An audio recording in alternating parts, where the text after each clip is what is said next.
Cascade is the type of mechanic that every designer thinks at some point in their career learning journey that they can fix. They are wrong. And the designers in Magic the Gathering R&D are obviously no exception to this, because they printed Geological Appraiser, introducing the Discover mechanic, which is just Cascade with some basic functionality fixes, like it's a game action, not a named triggered effect when you cast the spell, and it checks the thing that you're cascading into's mana value at both the time that you initially exile it and when you then go to cast it. Was this enough to make it a fair mechanic? Ha! No. But looking at Geological Appraiser in Standard can be a bit confusing, because it's still in Standard despite being banned in Pioneer and Explorer. And the answer to that quandary is quite simple. You see, a card like Geological Appraiser is a design mistake because it stops you from ever being able to print certain kinds of cards under certain conditions. And those conditions can be incredibly easy to trip up. Like, for instance, any clone effect that costs less than 4 mana. Geological Appraiser into Mirror Image,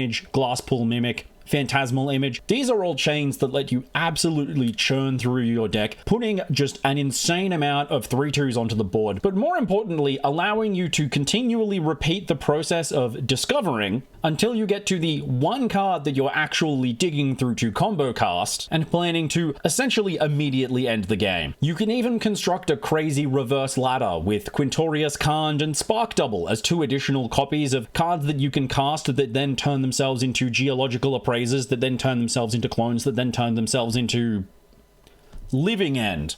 You would think that a card like Geological Appraiser and the mechanic of Discover or Cascade would be relatively straightforward to keep as a safe mechanic, you know, just don't print design mistakes. But the fact of the matter is, over the lifetime of a game like Magic, you're going to print a lot of cards at a lot of different costs. You're going to want to experiment with different ways of casting things. Sometimes cards are going to turn out to be less playable at a certain mana value than you expected. And sometimes you design yourself into a corner, print both a mechanic that goes down, like Discover, and a mechanic that goes up, like Potting. The fact is, there is no safe mana value to print anything at, and we should recognize the culprit of this mistake for what it is: free spellcasting. Even when you're not doing absolutely crazy things that were never intended, like casting a Living End at instant speed with a violent outburst and then getting that banned from Modern, a mechanic like Discover that's incredibly powerful but simply requires some deck building restriction is incredibly straightforward to break, because so many cards in Magic are designed around that same philosophy.